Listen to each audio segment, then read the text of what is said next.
Bab 4. Menuju ke tempat yang tidak disetujui. 1.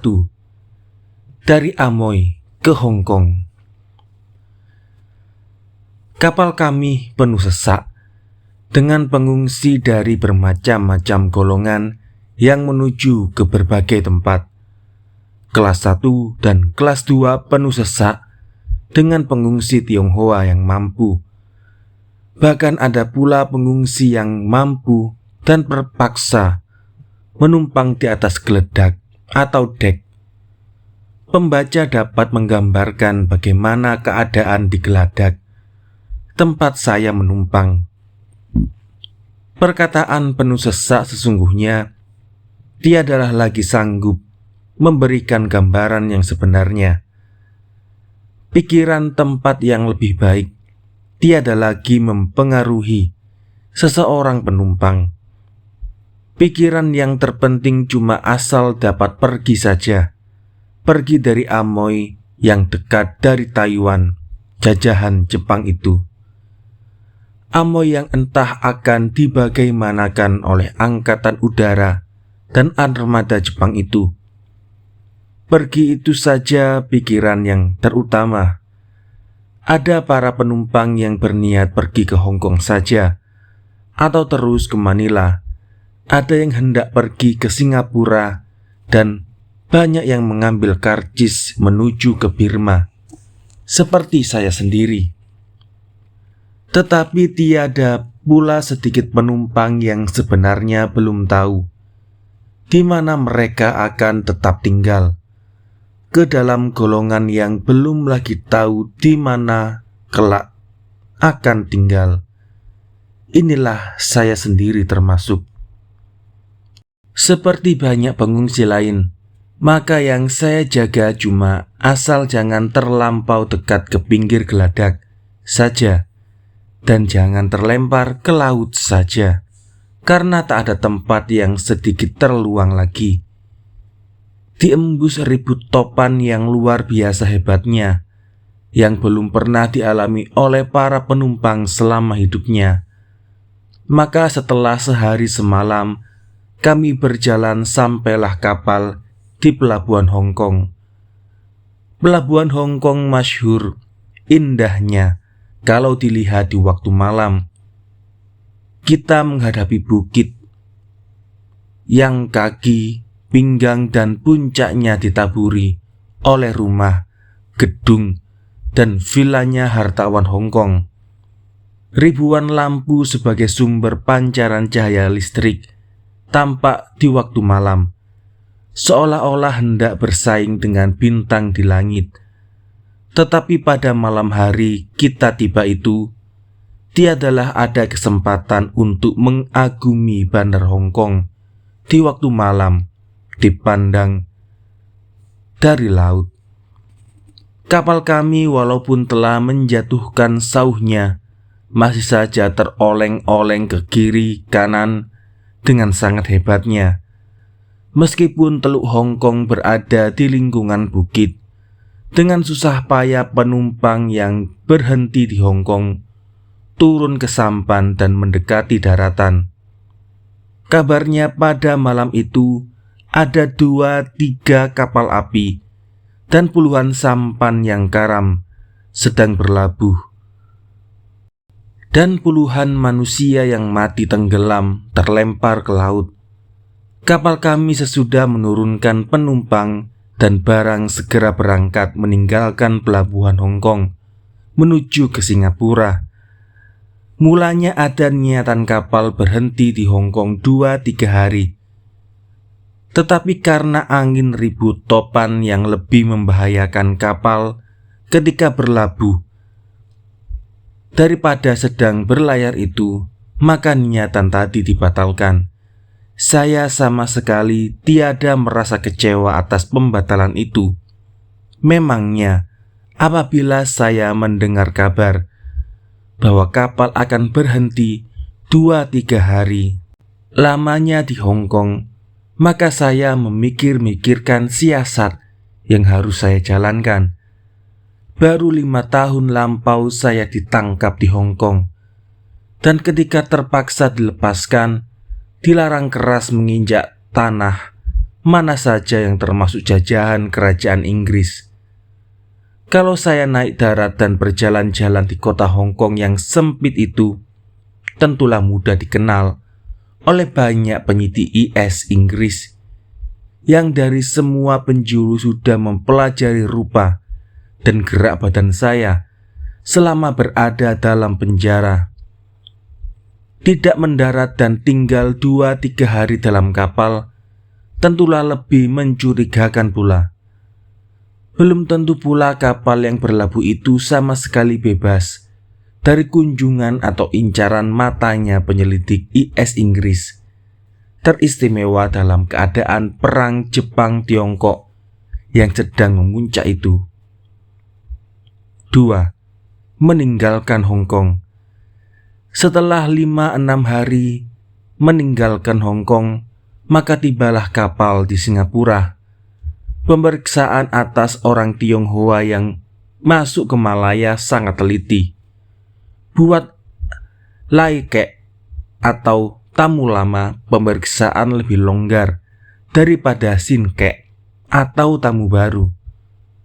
Mereka digiring ke kantor Duane di pelabuhan, dan dari sini ke kantor imigrasi Tionghoa di dalam kota, buat diperiksa surat pasnya satu persatu. Amat diperhatikan nama dan rupa orang komunis atau penjahat Tionghoa yang pernah dibuang dari Malaya, yang tiada sedikit banyaknya itu. Mereka yang sudah dibuang tetapi kembali ke Singapura, itu amat berat hukumannya. Benar sekali rupanya siasat yang saya pikirkan di Amoy, yaitu tiadakan berhenti di Singapura. Tetapi ini tiada berarti saya tidak turun di Singapura. Apabila semua orang yang berhenti di Singapura sudah habis keluar, maka barulah saya turun ke darat. Saya terus berangkat meninjau kota dan terus menuju Johor, mempelajari keadaan di sana sini. Saya banyak mempunyai kesempatan buat mendarat dan mencari tempat, tetapi saya tiada mau memakai kesempatan itu, karena dengan begitu saya akan kehilangan uang $25 dan surat pas yang saya anggap amat penting buat hari depan. Tidak berapa lama kapal meninggalkan Amoy, maka pengurus administrasi kapal meminta semua surat pas dan uang $25 kepada penumpang yang menuju ke Rangun, Burma. Baru setelah kapal meninggalkan Penang dan apabila sudah mendekati Rangun, maka surat pas dan uang $25 tadi dikembalikan kepada kami. Uang $25.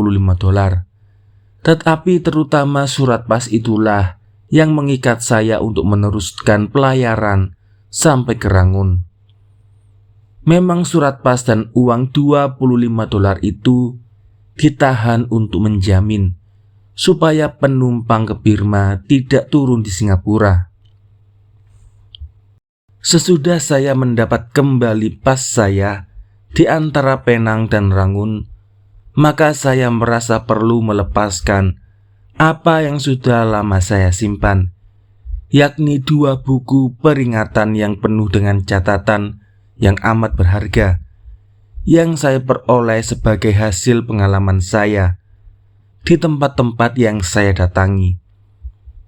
Dengan hati yang amat berat, saya lemparkan 2 buku peringatan itu di dekat pesisirnya Tanah Serim, Burma.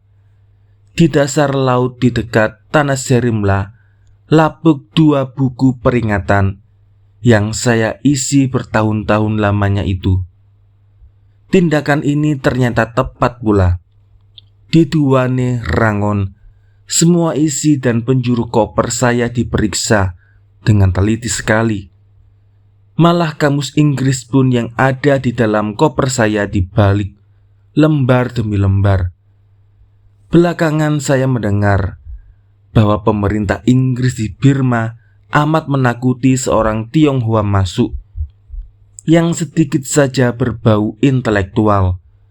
Kantung pun tiada luput dari rabaan yang dilakukan oleh pegawai yang berbentuk Eurasian, campuran orang darah Eropa dan Asia. Pemeriksaan Duane yang dilakukan dengan teliti oleh seorang Eurasian itu memberikan sedikit petunjuk bahwa pergerakan kebangsaan dan sosial di Burma itu, walaupun berupa tenang di muka air, tetapi sangat bergelora di bawahnya. Pemberontakan kaum tani yang dipimpin oleh seorang rahib pada tahun 1927 masih diingat oleh rakyat jelata sebagai permulaan perlawanan bersenjata terhadap imperialisme Inggris, dan oleh Inggris dipandang sebagai mendung yang mengandung guruh petir. Rahib Sajasan, pemimpin pemberontakan tersebut, yang digantung dan diejek sebagai kuak atau dukun palsu oleh Inggris, tetapi oleh rakyat dibisikkan sebagai pahlawan bangsa. 3. Di Rangun, Burma. Hampir serupa dengan keadaan di Indonesia, maka lemah sekalilah jembatan ekonomi, sosial, politik antara bangsa Inggris dan bangsa Burma. Perindustrian barat, perindustrian mesin, pembikinan mesin tak ada di Burma. Perindustrian enteng yang penting buat rakyat pun, seperti industri kain, tak pula ada. Hasil Burma yang terutama ialah beras, minyak, dan kayu. Semua tambang minyak, perdagangan keluar dan ke dalam, semua alat pengangkutan, kapal, kereta, berada di tangan asing. Tanah pun seperti di delta sungai Irrawaddy, tanah yang paling subur buat padi sawah itu, hampir semuanya sudah jatuh di tangan Chetty, bangsa Hindustan yang hidup sebagai lintah darat yang kejam sekali. Hampir semua toko di kota Rangun dipunyai oleh bangsa Inggris, Hindustan, Pakistan, dan Tionghoa. Hanya 2-3 buah kedai nasi dan 1-2 buah toko alat bunyi-bunyian yang dipunyai oleh bangsa Burma. Yang saya kunjungi cuma kota Rangun saja. Ialah bandar terbesar untuk seluruhnya Burma. Statistik tentang ekonomi memberi gambaran yang amat menyedihkan buat rakyat aslinya Burma. Mungkin di pedalaman juga ada orang Burma yang mempunyai tanah yang luas atau sedang, tetapi umumnya di tempat yang penting di kota dan alat pengangkutan seperti kereta api serta kapal, sumber pencarian hidup sudah jatuh kepada bangsa asing. Bangsa Burma yang mempunyai sejarah yang amat gemilang sampai pada penghabisan abad yang lampau itu, dalam kira-kira setengah abad di belakang ini, sudah jatuh menjadi kaum kuli kantoran bangsa asing. Di sebelah kanannya jurang, terdapatlah kapitalis imperialis Inggris yang menguasai produksi, perdagangan, pengangkutan, dan bank secara besar-besaran internasional dan menguasai sepenuhnya politik dalam dan luar Burma tahun 1937. Di sebelah kirinya jurang terdapatlah kaum buruh dan tani Burma, kaum pendeta Burma, kaum intelektual didikan barat. Kaum pendeta rendahan rapat sekali perhubungannya dengan rakyat. Sebagian kaum intelek menjadi kaki tangannya Inggris.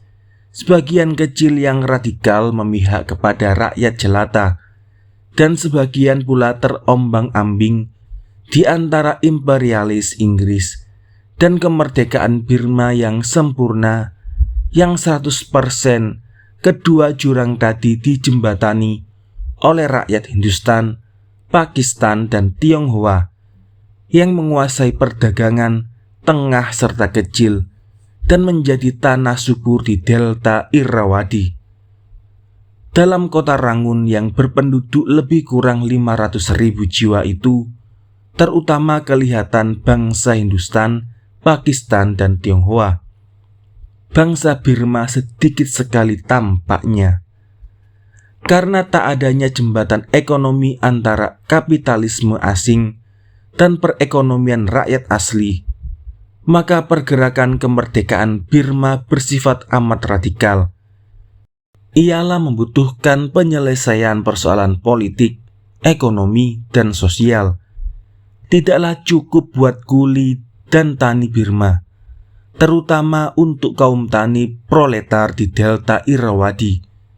Kalau kekuasaan politik saja yang dipindahkan dari tangan yang berkulit putih ke tangan yang berwarna coklat atau bangsa Burma, perubahan yang radikal dalam perekonomian dan kesosialan Burma harus dijalankan bersama-sama dengan pemindahan kekuasaan politik tadi dan perubahan radikal yang bisa memberikan obat yang sesungguhnya yang dapat menyembuhkan masyarakat Burma hanyalah dapat diselenggarakan apabila bersama-sama dengan pemindahan kekuasaan politik ke tangan rakyat Burma asli itu.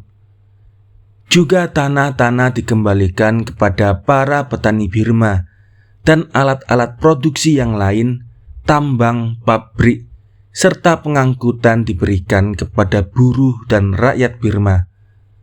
Mudah-mudahan kepentingan yang sedemikian itu dapat diperjuangkan oleh rakyat Burma.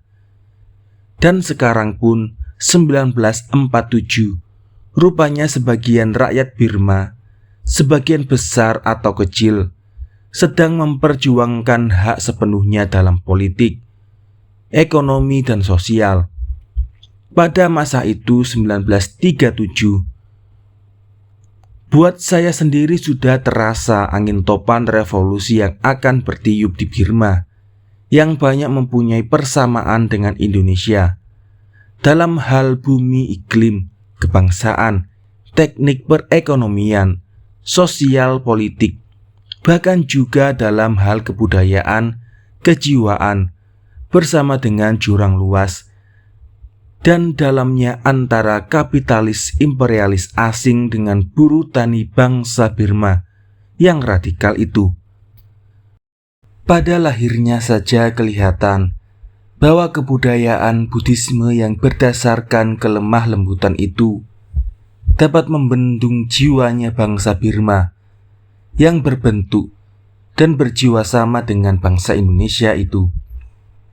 Kini sudah kelihatan bahwa jiwa itu sudah menembus bendungan itu di 1-2 tempat dan sudah mulai meluap, bergelora, laksana sungai Irrawaddy yang tenang dangkal di musim kemarau berubah menjadi banjir yang deras, meluap di musim hujan. Saya tiada sanggup lama tinggal di Rangun dan mempelajari segala-galanya lebih teliti dan lebih mendalam. Ongkos hidup, walaupun hotel Tionghoa tempat saya menumpang sedikit sekali meminta bayaran, menyebabkan kantung saya semakin hari semakin menipis. Buat pekerjaan yang bisa menjamin penghidupan, kita perlu sedikit lama tinggal di Rangun. Persaingan di pasar atau lapangan, kaum pekerja, halus ataupun kasar, amat tajam sekali. Pekerja buruh membutuhkan pengetahuan bahasa Burma. Pekerjaan kantor, pemerintah, dan perdagangan tidak saja membutuhkan bahasa Burma dan bahasa Inggris, tetapi umumnya juga menghendaki ijazah sekolah Inggris. Banyak pemuda yang berijazah Inggris yang tidak mendapat pekerjaan. Kalau saya cukup lama tinggal di Rangun, tentulah saya bisa mendapat sahabat. Di negara asing itu seorang sahabat boleh jadi sekali sebuah kunci pembuka sumber penghidupan buat kita. Tetapi saya tidak ingin lama tinggal di Birma. Suasana politik di sekitar Indonesia terasa menarik saya ke sana. Sesudah lebih dari sebulan saya tinggal di Rangun, saya bertolak menuju ke Malaya. 4. Dengan Ciak Teh, urusan lancar. Tidak sedikit pekerjaan terbuka atau tertutup yang harus dilakukan, dan uang suap atau ciak teh yang harus dikeluarkan buat mendapatkan visa dari pemerintah Birma dan karcis dari kongsi kapal Inggris. Kongsi kapal Inggris tak mau menjual karcis kalau pembeli tak mempunyai visa. Pertanyaan yang harus dijawab di kantor pemerintah Birma ialah, kenapa saya kembali ke Singapura setelah sebentar saja tinggal di Rangun? Dalam keadaan begini nyatalah surat pas resmi dari pemerintah kota Amoy sangat banyak memberi pertolongan. Atas surat pas itu, konsul Tiongkok di Rangun dapat memberi bantuan. Tetapi resmi atau tidak, kerjasama antara hotel dengan badan resmi membutuhkan ciak teh yang tiada sedikit. Di pelabuhan Penang saya tak dapat keluar begitu saja bersama-sama dengan penumpang yang lain-lain. Lama juga saya ditahan di douane. Entah apa sebabnya saya tidak tahu, tetapi saya mendapat kesan bahwa ada kecurigaan terhadap saya. Si penyidik merangkul dirinya Tionghoa. Mungkin sekali ada darah Tionghoa dalam tubuhnya, tetapi bentuk badan dan mukanya serta warna kulitnya lebih banyak mirip pada keling daripada Tionghoa. Bagaimanapun juga bahasa Tionghoanya tiada lebih baik dari bahasa Tionghoa saya. Oleh karena dia belum pernah pergi ke negara leluhurnya, maka dalam hal ketionghoaan saya tak perlu mengangkat bendera putih di depannya. Sekali dia mengakui dirinya Tionghoa dan memakai bahasa Tionghoa, cepat saya ikuti gerak-geriknya dalam ketionghoaan. Apabila dia mau membelek kepada bahasa Melayu atau Inggris, entah apa sebabnya, maka saya tetap berbahasa Tionghoa dan menarik dia kembali kepada ketionghoaan. Setelah beberapa lama pencak silat itu berlaku, maka saya mengambil langkah yang selamanya ini mendapatkan hasil yang baik, ialah langkah ke arah ciak teh. Barulah saya lepas. Di sepanjang pesisir antara Shanghai dan Rangun, di mana saja bendera Union Jack berkibar, sistem ciak teh itu adalah lazim sekali. Di kedua ujungnya jembatan utara Kerajaan Johor dengan Pulau Singapura, British Colony, kendaraan kita di stop, diberhentikan buat memberi kesempatan kepada polisi Kerajaan Johor dan polisi Singapura memeriksa barang si penumpang. Ada barang yang mesti dikenakan cukai kalau keluar masuk Kerajaan Johor. Si penyelundupnya, smuggler, menstop penstopan polisi tadi dengan ciak teh, besar atau kecil menurut besar kecilnya untung si penyelundup yang diharapkannya di waktu depan kalau dia jaya. Si penumpang biasa yang membawa barang pakaian biasa saja, lama-kelamaan terpaksa memberi ciak teh pula untuk menstop. Agen polisi yang sudah biasa dengan ciak teh itu akan mengganggu penumpang biasa dengan jalan pemeriksaan yang lama dan membanting barang-barang penumpang ke sana ke sini kalau ciak teh alias uang suap tidak segera keluar. Sebaliknya pula, tidak akan dilakukan kewajiban memeriksa itu ataupun menstop kendaraan seperti becak kalau Ciak Teh lekas dan banyak keluar. Dengan menjalarnya penyakit Ciak Teh di pelabuhan seperti Singapura dan Penang, maka immigration law Inggris yang maksudnya membatasi masuknya bangsa Tionghoa ke Malaya atas desakan bangsa Indonesia di Malaya, farce, adalah sandiwara semata-mata. Orang Tionghoa dari mana, dari golongan mana, dan bila mana saja bisa masuk ke Malaya, asal membayar Ciak Teh besar atau kecil. Seorang tauke Tionghoa yang sinkek bisa membayar Ciak Teh buat surat pas atau visa, dan jaminannya itu dari kantungnya sendiri. Tionghoa kuli sinkek bisa dibayarkan oleh majikan atau keluarganya sendiri yang sudah berada di Malaya. Pelacuran immigration law-nya Inggris itu disertai pula oleh pelacuran mining law-nya, undang-undang yang berhubungan dengan pertambangan. Undang-undang Inggris yang katanya buat melindungi bangsa Indonesia, Melayu, mencegah bangsa asing atau modal besar menyewa tanah yang mengandung timah. Kalau timah terdapat dalam sawahnya putra bumi bangsa Indonesia.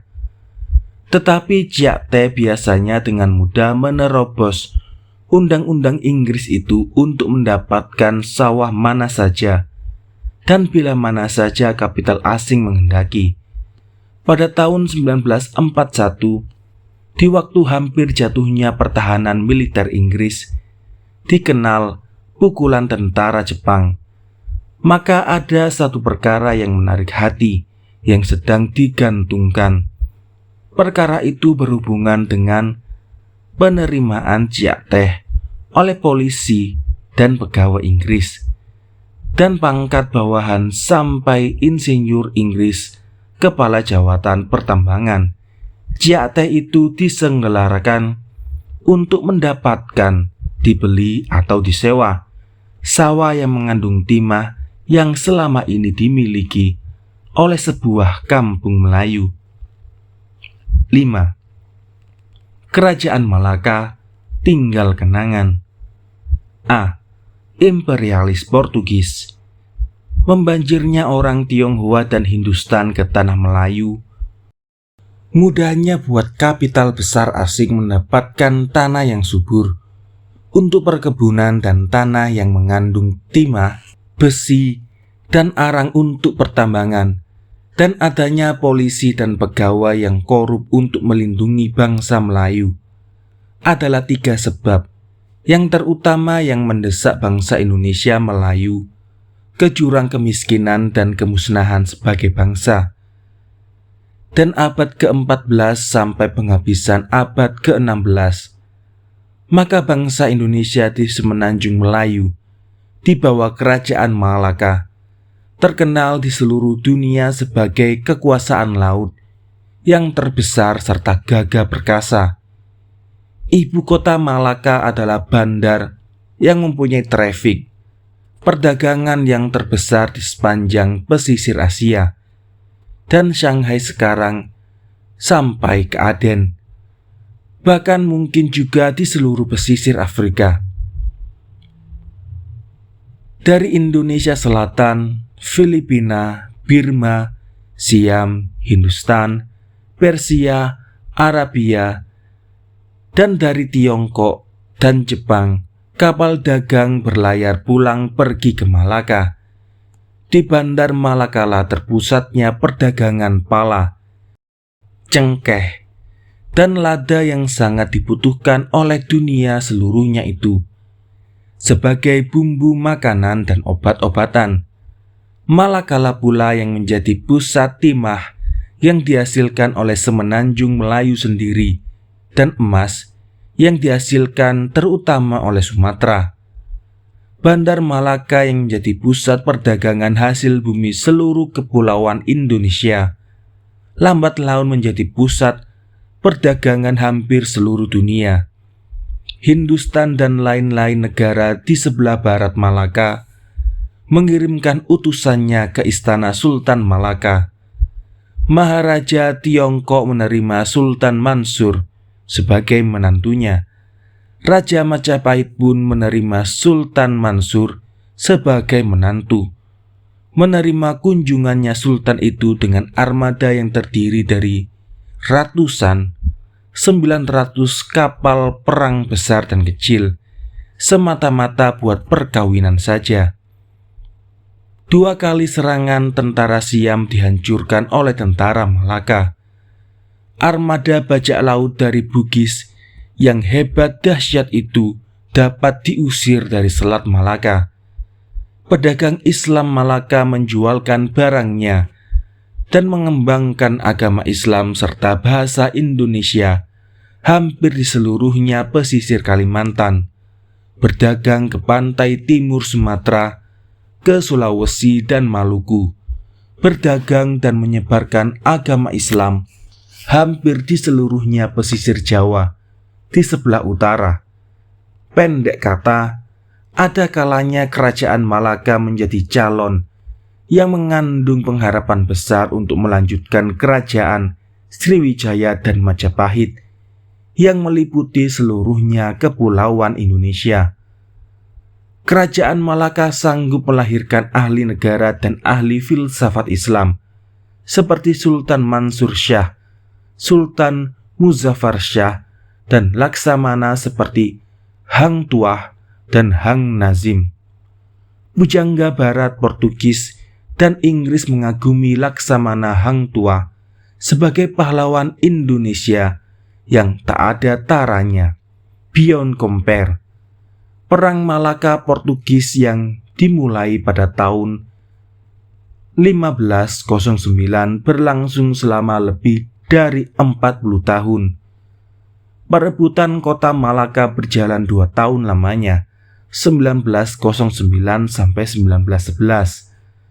Kemudian ibu kota Malaka ditinggalkan dan peperangan gerilya dilangsungkan terus di laut, di darat, dan ada kalanya di dalam kota Malaka sendiri. Berkali-kali armada Portugis yang terkuat di seluruh dunia di masa itu dipukul mundur, dikalahkan atau dibinasakan. Apakah sebab yang sebenarnya kerajaan Malaka kalah? Disinilah sejarah. Penulis sejarah bangsa Indonesia menunjukkan kekurangannya. Dipukul rata sejarah Melayu yang ditulis di Johor oleh Tuan Sri Lanang dan Paduka Raja pada tahun 1612. Jauh lebih jelas berdasarkan bukti yang nyata daripada 1001 dongeng yang lain-lain di Indonesia. Kebanyakan dongeng Indonesia lebih banyak bumbu daripada makanannya.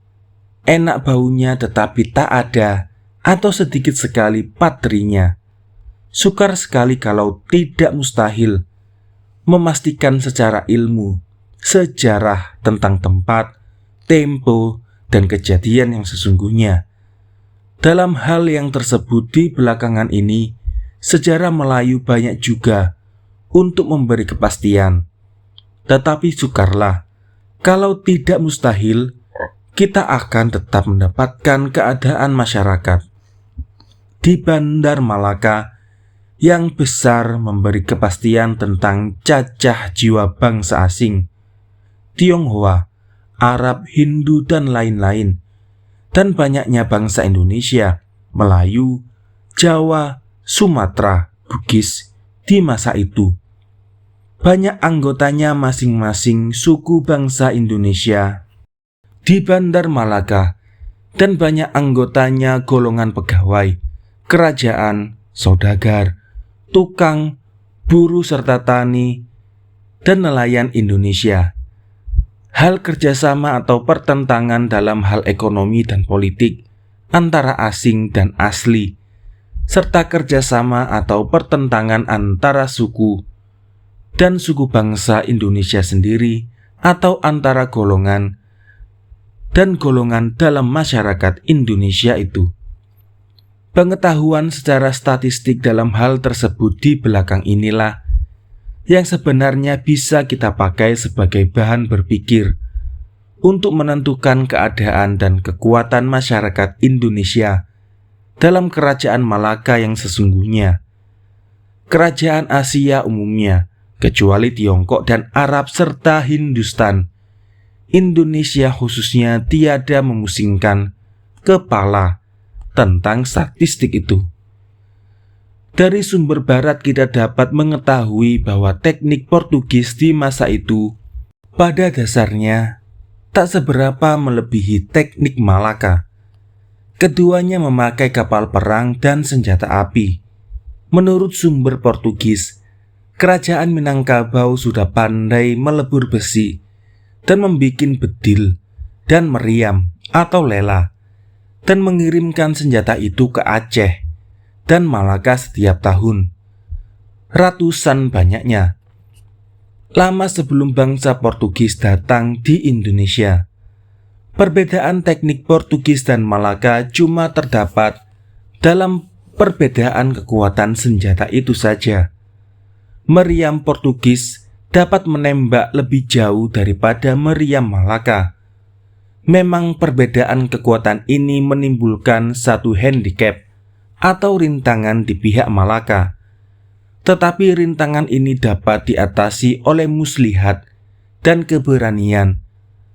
Laksamana Malaka selalu menghindarkan pertempuran pada jarak yang memberi keuntungan kepada meriam Portugis. Laksamana Malaka menyerbu di waktu hujan kabut, angin ribut topan, dengan maksud merapatkan kapal perang ke kapal Portugis dan menaiki kapal perang Portugis dengan pelaut Indonesia yang tak mengenal takut dan gentar itu. Demikianlah berkali-kali armada Portugis dapat dikalahkan, tetapi riwayat kemenangan yang berkali-kali terdapat di laut itu kita baca sesudahnya kota Malaka ditinggalkan. Selama pertempuran berlaku di kota Malaka sendiri, tak terdengar kabar di mana adanya armada dan Laksamana Malaka yang masyhur itu. Riwayat Hang Tuah memang tidak jelas seluruhnya bagi kita. Apakah Laksamana Hang Tuah sudah meninggal dunia di waktu itu, tetapi belum mendapat ganti, atau sudah mendapat ganti Hang Nazim, tetapi entah lantaran apa belum juga bertindak? Ataukah Hang Tuah masih hidup, tetapi masih dalam buangan, dan dalam persangkaan sudah dihukum bunuh atas fitnah istana dan tuduhan palsu yang sudah terkenal itu? Sejarah tertulis tidak memberi jawaban atas pertanyaan seperti di atas itu kepada saya. Tetapi bagi saya, armada, tentara, dan strategi Portugis belum tentu sekali dapat mengalahkan armada, tentara, dan strategi Malaka. Kalau yang tersebut di belakang ini berada dalam keadaan normal atau biasa, bukankah tentara Aceh dapat mengalahkan tentara Portugis? Bukankah pula Sunan Gunung Jati yang berasal dari Aceh menghalaukan armada Portugis dari Jawa dan menunda penjajahan Barat atas Jawa lebih kurang 1 abad lamanya, dan memotong jalan Portugis ke Maluku mencari barang dagangan yang penting? B. Beberapa kemungkinan Malaka kalah terhadap Portugis. Pokok sebab yang menaklukkan kerajaan Malaka haruslah kita cari di luar kekuatan armada dan keuletan strategi di kedua belah pihak. Pertama, sekali prajurit laut Portugis pada permulaan peperangan tak akan sanggup mendarat kalau tidak mendapat pertolongan ratusan Jong Tionghoa berada di pelabuhan Malaka. Kapal perang Portugis terpaksa berlabuh di tengah-tengah karena dangkalnya lautan di tepi pantai. Dengan Jong Tionghoa lah prajurit itu mesti diangkut ke darat. Bandar Malaka yang sesudah ditinggalkan oleh semua penduduknya menyingkir ke luar kota, ke dalam hutan. Pada permulaan perang itu, kota akan terus kosong. Kalau penduduk Tionghoa tidak kembali ke kota untuk berlindung di bawah bendera yang menang, dan dengan begitu memelopori bangsa asing lainnya dan bangsa Indonesia yang pengecut dan berkhianat masuk ke kota, bangsa Jepang tidak membantu penjajah barat dengan alat perang seperti Tionghoa membantu dengan jongnya itu, tetapi dengan senjata di tangan. Dalam sejarah yang ditulis oleh Portugis, maka bangsa Jepang tercatat sebagai pembantu yang amat patuh dan taat sekali. Setiap tindakan Tionghoa Jepang dalam usahanya membantu penjajah barat untuk meruntuhkan kerajaan Malaka itu adalah paralel atau sejalan dengan sikap tindakan Tionghoa Jepang di Jakarta ketika membantu Jan Pieterszoon mengalahkan tentara Sultan Agung. Baiklah juga pemuda Indonesia memperingati sikap tindakan Tionghoa Jepang di masa lampau itu, supaya berlaku awas, dengan tiada mengabaikan usaha untuk merapatkan perhubungan kita sesama bangsa Asia yang sama ditindas dihisap oleh kapitalisme imperialisme barat ini. Peringatilah pula bahwa meskipun perkawinan Sultan Malaka dengan putri Tionghoa itu mengandung politik diplomasi, tetapi peristiwa itu juga mengandung makna yang dalam. Memang satu golongan bangsa Hindustan di masa itu mengambil sikap tindakan ragu-ragu dan merugikan kita. Tapi sikap tindakan seorang Hindu yang terkenal dalam sejarah dengan nama Tuan Bondan, yang pernah menjadi utusan Sultan Malaka ke kapal perang Portugis, cuma boleh dikatakan sikap tindakan yang tak ada bedanya dengan sikap tindakan asli Indonesia, pecinta bangsa dan negaranya. Jadi dipukul rata sikap tindakan bangsa asing adalah sangat merugikan perjuangan kemerdekaan bangsa Indonesia Malaka.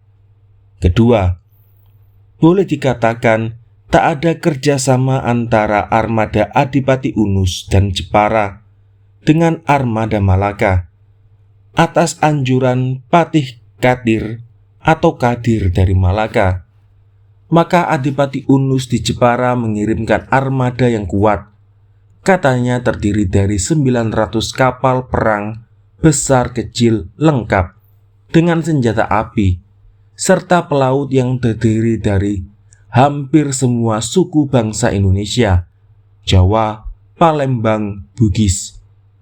Armada ini berlayar mengelilingi Pulau Sumatera. Ialah sebagai melalui pesisir barat Sumatera dan terus ke utara sampai ke Selat Malaka dengan maksud hendak menyerang armada Portugis, yang sebagian lagi melalui Laut Jawa dan selatan menuju ke utara dan banyak sekali membawa makanan. Oleh armada Adipati Unus saja, armada Portugis sudah hampir kalah. Tak dengar kekalahan penuh di laut pun, kalau pasukan Portugis yang berada di Bandar Malaka terus diblokir atau dikepung, niscaya tentara Portugis itu akan mati kelaparan. Tentara Portugis dapat tertolong karena armada Adipati Unus yang mengangkut beras buat tentaranya sendiri ditawan oleh Portugis. Dengan begitu, maka tentara Portugis yang hampir mati kelaparan itu mendapatkan beras banyak sekali. Boleh dikatakan tak ada kerjasama antara armada Adipati Unus dengan armada Sultan Malaka yang bergerilya itu, baik dalam hal merencanakan persiapan ataupun dalam usaha merencanakan siasat. akan berlainlah jalannya sejarah kerajaan Malaka khususnya, dan sejarah Indonesia umumnya, jika armada Adipati Unus yang pulang kembali ke Jawa, tetapi tak pernah ditaklukkan itu, dapat bekerja sama dengan armada Malaka ketika mengadakan persiapan membentuk siasat dan menyerang musuh. Ketiga, tipis sekali kerjasama antara pemimpin suku bangsa Jawa yang tinggal di Kampung Uni di bawah Pati Uti Mutis dengan suku bangsa Melayu yang langsung berada di bawah pemerintah Sultan pada peperangan menghadapi serangan tentara Portugis di dalam kota Malaka. Provinsialisme yang membahayakan itu sesungguhnya tipis sekali, atau tak ada sama sekali di antara rakyat jelata dan kedua suku bangsa itu. Uti Mutis lama memihak kepada Portugis dan akhirnya dibunuh juga oleh Portugis setelah tenaganya dipergunakan. Tetapi pengkhianatan itu ditebus dengan menantunya dan gantinya sebagai Patih Kamping Upi ialah oleh Patih Katir yang dengan surat mempermaklumkan kesetiaan dan ketaatannya kepada Sultan Malaka. Kerjasama antara Patih Katir dengan Sultan dan Laksamana yang berarti pula kerjasama antara suku bangsa Melayu dengan suku bangsa Melayu pada masa perang gerilya amat rapat dan kekal sekali, sehingga sering mendapatkan hasil perjuangan yang gilang gemilang. Alangkah pula baiknya kalau kerjasama antara kedua suku bangsa itu direncanakan dan dilaksanakan dari semula ketika masih bertempur membela Bandar Malaka. Keempat, perpecahan di dalam masyarakat bangsa Melayu sendiri, kezaliman Sultan Mahmud yang memegang pemerintahan sebelum Portugis menyerbu pada satu pihak, dan kekayaan para hartawan dan para pembesar Malaka di lain pihak menjadi alat adanya beberapa golongan yang bertentangan dan bersenjata dalam kota Malaka sendiri. Sultan tentulah mempunyai tentara resmi, putra mahkota Aladin mempunyai tentara praif, Bendahara Mangkubumi pun mempunyai tentara praif pula. Demikianlah pula para pembesar lain mempunyai pasukan sendiri buat membela kepentingannya sendiri. Sengketa di antara partai dan partai, golongan dan golongan. Sewaktu-waktu banyak perampokan yang merajalela, maka raja-raja yang zalim itu sendirinya menjadi contoh dalam hal kezalimannya kepada pembesar yang lain-lain. Raja tak mempunyai pengaruh atas pegawai, negara dan rakyat, karena raja itu berlaku sewenang-wenang terhadap harta benda rakyat serta para wanita. Raja tidak disegani lagi oleh rakyatnya dan cuma ditakuti oleh yang lemah, oleh yang kuat, yang kaya dan bersenjata. Raja itu dibenci dan dimusuhi ke dalam Belum M. Nur kontra M. Nes, perjuangan seorang melawan seorang lain, lah yang bersih merajalela di kota Malaka. Datuk Maha Rajolelo sendiri yang mulanya cuma seorang hulu balang sebagai penjaga dalam suatu rapat kerajaan saja, menjelma menjadi lambang sewenang-wenang. Dengan sudut mata saja, seseorang pembicara dalam rapat kerajaan yang tidak disenangi oleh sang datuk atau rajanya dapat dipegang dan dipancung pada ketika itu juga. Satu dongeng sajakah, atau memang satu kenyataankah tentang adanya sifat dan watak manusia seperti yang dikatakan dimiliki oleh hang tua itu tidaklah dapat dipastikan. Tetapi tampak perhubungannya watak hang tua yang dikehendaki, diidealkan dan dipuja itu dengan kekacauan dan anarki yang ada dalam Bandar Malaka di masa itu. Buat membasmi anarki tak mengakui kekuasaan otoritas, maka dimajukan lawannya, ialah tunduk sama sekali kepada otoriti, kepada raja, lambang kekuasaan. Pemerintahan raja tak bisa disanggah, dibantah, walaupun raja itu tidak adil. Bukankah Hang Tuah yang cerdik, bijaksana, satria, dan suci itu sendiri terima kezaliman itu dengan patuh?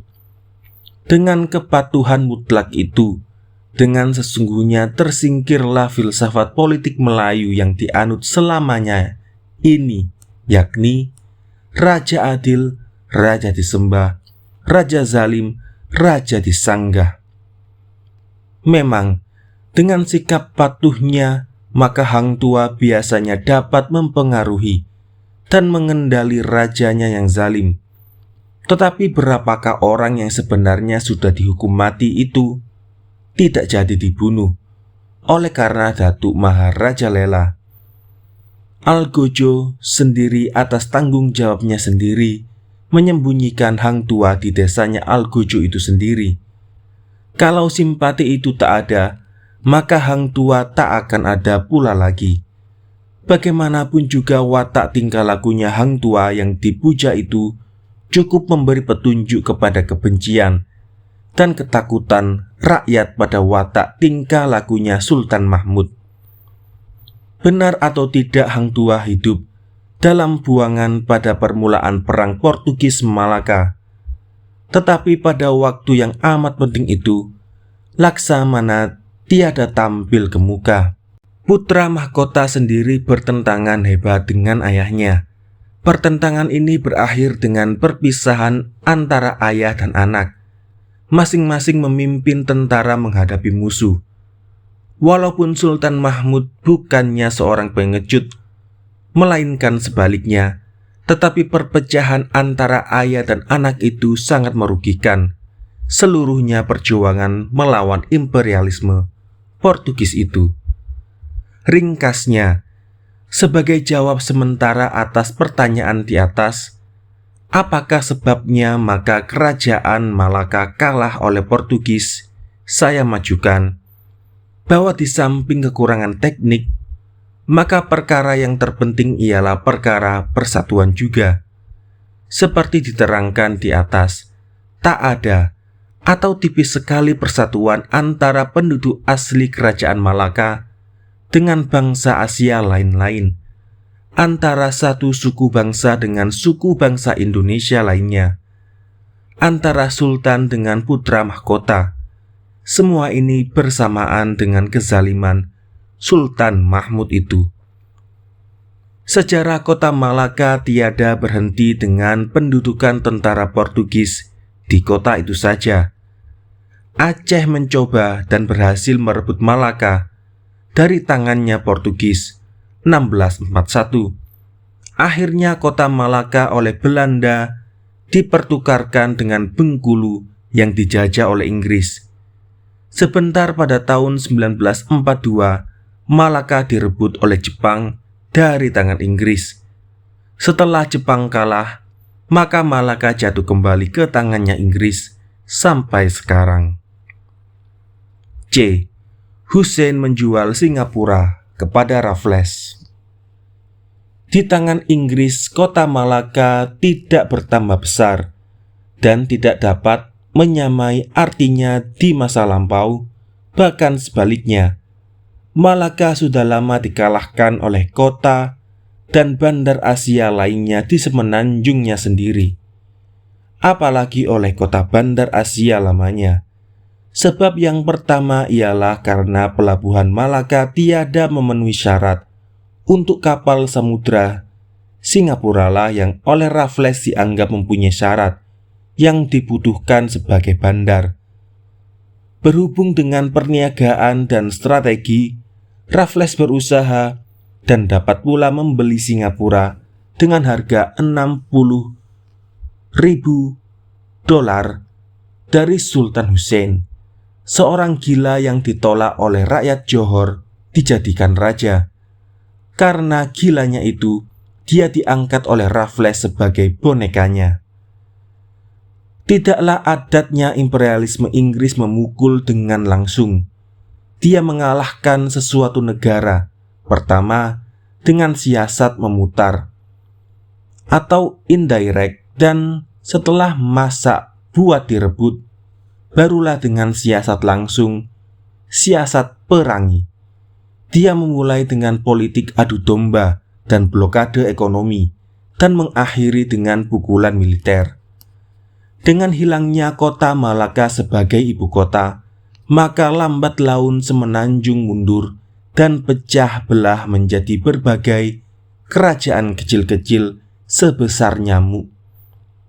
Johor sebagai ibu kota pelarian dari pemerintah kerajaan Malaka tiadalah pernah dapat menyamai kekayaan dan kekuasaan kota Malaka.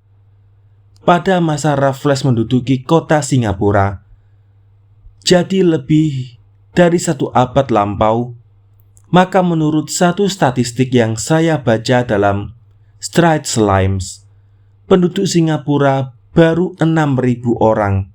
Memang sudah ada juga orang Tionghoa di masa itu, tetapi bangsa Indonesia jauh lebih banyak. Kalau saya masih ingat, adalah lebih kurang 90% dari semua penduduk.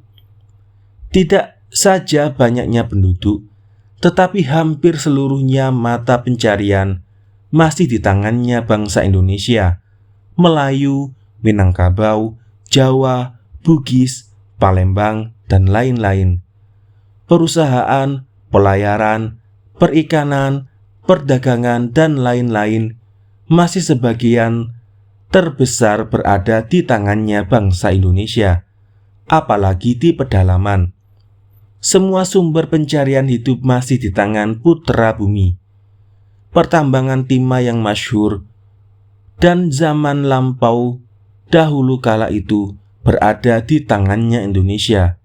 Disebutkan dalam salah satu tulisan bahwa menjelang penghabisan abad yang lalu, perusahaan timah yang besar ialah yang dimiliki dan diusahakan oleh seorang majikan bernama Raja Mandailing.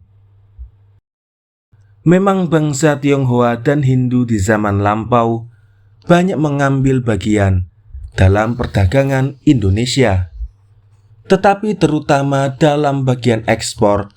Di pasar pedalaman boleh dikatakan seluruhnya perdagangan berada di tangan Indonesia, seperti masih kelihatan sekarang di Minangkabau. Pun perdagangan ekspor dan perkapalan sebagian besar masih digenggam oleh bangsa Indonesia. Sriwijaya, Majapahit, Banten, Minangkabau, Malaka ditentang pertukangan. Seperti dalam hal tembaga, perak, besi, dan emas, bangsa Indonesia pasti tak kalah oleh bangsa manapun juga di masa lampau itu. Kain pun ditenun di Indonesia sendiri. Yang masak dari luar negeri tidak banyak, hanya beberapa macam barang. Umpamanya sutra dari Tiongkok, cawan piring dari Indochina.